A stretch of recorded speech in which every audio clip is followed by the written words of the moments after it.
When you see the big top, you know the circus is in town. Introducing the Perry Brothers, a family circus from the Blackall Tambo Shire who entertained Australians for over 100 years.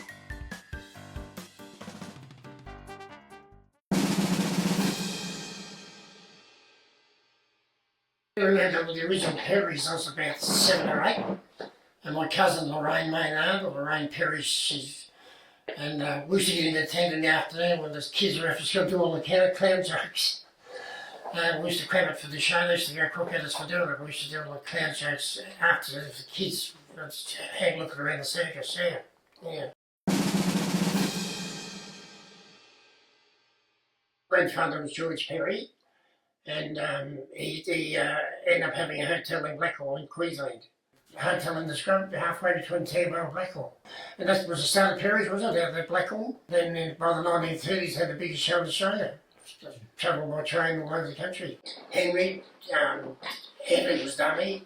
Then there was Uncle Jimmy, Uncle Teddy, and my dad Albie. Yeah. All great performers and great fighters. And Uncle Dummy got the name because in their clowning, he never used to talk. So he got the name as Dummy. Grandmother Mary Ellen Perry, very smart lady. She was the backbone of the original Perrys, and she had 3 daughters and 3 sons, and it was, yes, she was a marvelous lady. I vaguely remember it because I was very young when she was there. But she was the backbone of the circus. It comes from a good town of Blackall.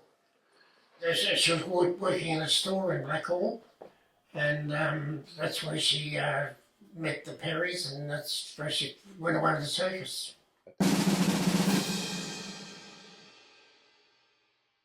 When Perry's folded in 47, we went back to our property in Beaumaris that had an acreage in Blackall Road, and we left West and we decided to start our own show. 1958, boy, that was a tough battle.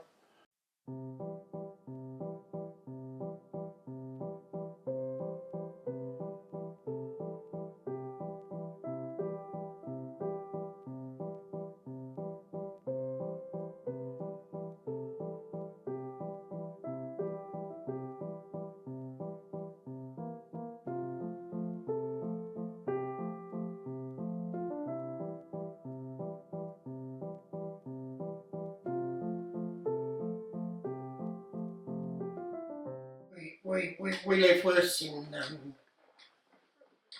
then we started our own show in 58 in Melbourne. We went back there and built it up, but geez, it was tough for a while. No animals or nothing. So, and kids would say, when the elephants come, and so the truck's broken down, they'll be here later. I won't lie, but yeah, what do you do? The elephants were the change of doubt. Once people would come around and see the elephants tied up their back, you're a real circus. Yeah. We started out with nothing, and the big photo up the top there with the 3-ring show was good there. We ended up having the best line act in the country, trained by Captain Fritz Schultz. We had a lovely variety of animals. We had a black panther, he was a big attraction. And we had Bengal tigers and a big cage of monkeys. They were the biggest draw card, the monkeys, and people would sit there and watch the monkeys all day. So it was a big attraction. But they'd look at the elephants over there, and maybe the lions and the tigers, but all end up in the monkey cage. Because I'd chase one another around the cage all day and, and all this and, yeah.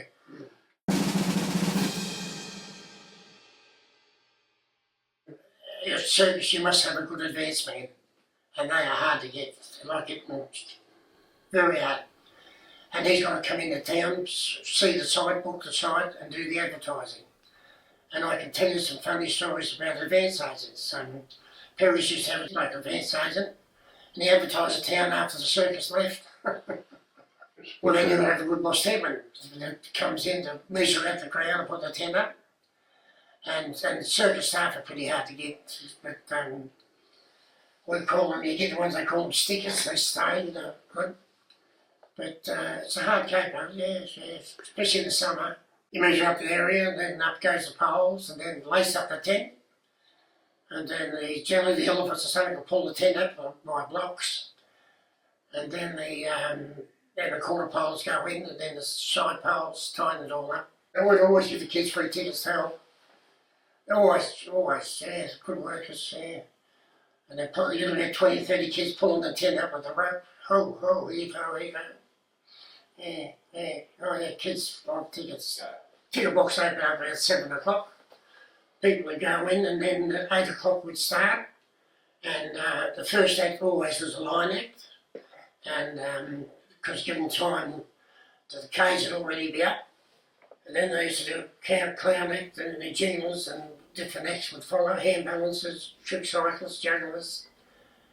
And yeah, but that was all good. I remember one kid, little boy said, they must have thought we didn't like the show, they packed up and left as soon as they finished. But a big fascination circus for kids, and it's a shame today that there's no animals. It's generally finished with the elephants just to finish the act, yeah. Well, although I had been Australian circus when TV first started, everybody got on to watch the box of that for us. I know a few tough years, but in later years when people got sick of TV, they come back to the circus. Yeah. We showed them in Sydney for 6 years, couldn't cope with the people on weekends. Unbelievable. 6 years in Sydney. Saturdays and Sundays with just chock-a-block lined up. Live entertainment.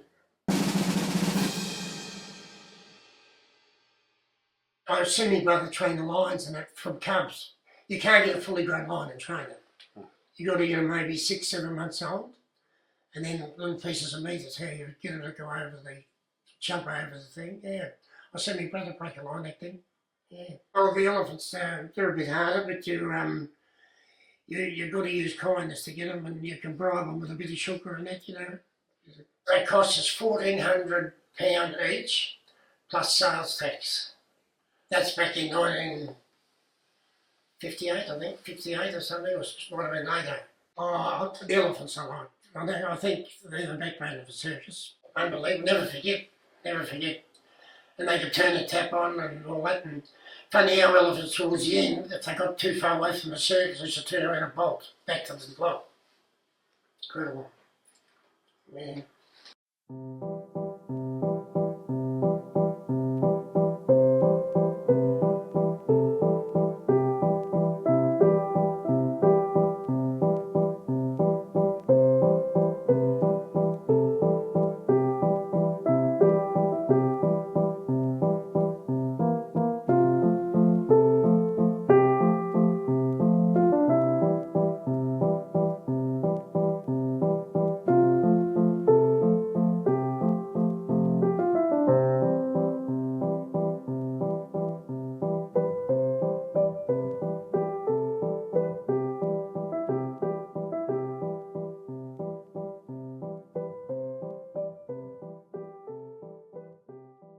People say, oh, you're cruel to animals, but bloody elephant's worth more than a Rolls Royce. So you wouldn't leave your Rolls Royce out in the street of a night. So we had a big enclosed truck, and in the cold weather we put the elephants inside. And I actually see my brother crying because one of the elephants was sick once. We got over it. But Captain Schultz was great. They generally give them some rough end of a pineapple if they eat quick in the stomach an elephant. You know, if you get a bit of string, pull it 3 times around the elephant's front leg, it'll give the exact height of the elephant.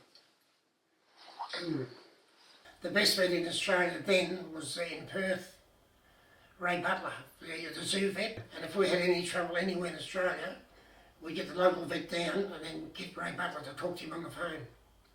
Yeah, people then, they must think you just leave animals, you know, to die, which is wrong.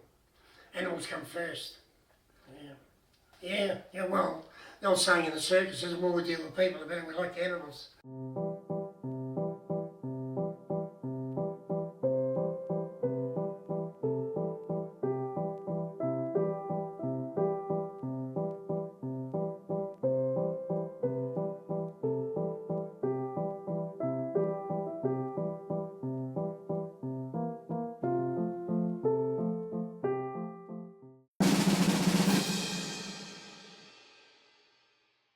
From a little baby, I think I might have been about 12 months old when Auntie and Uncle got married. So I'm actually Robert's niece, and they took me pretty well under their wing. I grew up in Adelaide, but I used to spend every school holidays with the circus. They would fly me to wherever the circus was, the closest airport, and I'd spend all of my school holidays, every school holidays, with the circus, learning lots of things, learning from Uncle the juggling, trick cycling, did a little bit of aerial, and a bit of the midway operations at the front, canteen, anything at all that, a bit of a jack of all trades I was. We left the show not long during my pregnancy, not long through it, we did a couple of other things in the meantime, but we ended up going back to the circus when Jai was about, I think he was about 3. He's a toddler, and he was a bit of a natural. He's quite an extrovert too, and he was instantly a clown, a little clown. And so that's what he did for the next. I think we were with them for about 5 or 6 years, maybe. Yeah, maybe 5 or 6 years or so. Yeah, until the circus. Young John, when he was 6, very smart. He was doing the day school in Minto in Sydney. Anyway, the teacher said, "John, what's the most important thing about the circus?" He said, "Mums on seats." Yeah, I was practising in the tent as we did back then. We had lots of practice, and I could hear a noise from the back of the tent, and it was Uncle singing out, "Eject, eject, eject." And I knew that was something that they said to the elephants, to sort of retreat, sort of thing. And so I panicked straight away. I knew there was a bit of trouble. I kept singing out. So I quickly ran to my uncle's brother's caravan, because he was the animal trainer, and said to him, "There's something wrong, something wrong. Uncle's in trouble at the back there with the elephants." And he ran around, and of course the elephant took notice of Uncle's brother once he told it to eject and go back. Told the elephant, and very lucky, because the elephant was about to do a headstand on Uncle, and that's what they do apparently when they want to kill someone or something. They trample them, put their knee down or their leg down on them so they can't move, and he went to do a headstand on him. So he was very lucky, just got there in time. I was a dead man at 35 when he finished. The elephant had a bucket, a plastic bucket, and I bent over to show the bucket away, and as I did, she hit me on the forehead, straight on my back, turned quick and had my right leg pinned with her leg coming down on my head. If Denny hadn't been there, I was a goner. I'm yelling out, "Eject, eject, Bambi, eject, eject." And like, if my brother hadn't been there or Denny hadn't been there, I would have been newspaper material. Press I didn't want.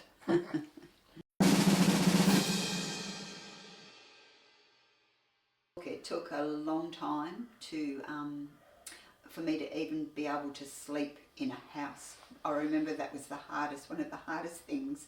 You just get so used to being in an enclosed situation that gives you a lot of comfort, I guess, being so close and enclosed. And it took me a lot of years to be able to feel safe, even living in a house. I do remember that. Yeah, and I definitely missed the people, the show people, the circus people. It's taken me a long time, you never forget the people, the closeness and just the small community that you become when you're travelling with each other all the time. But it's a great life, I don't think I could shut my eyes and you could name any town in Australia and I reckon I could still visualise the main street. So that's not bad. Bloke said to my dad once, "What do you give an elephant with an upset stomach?" My dad said, "Plenty of bloody room."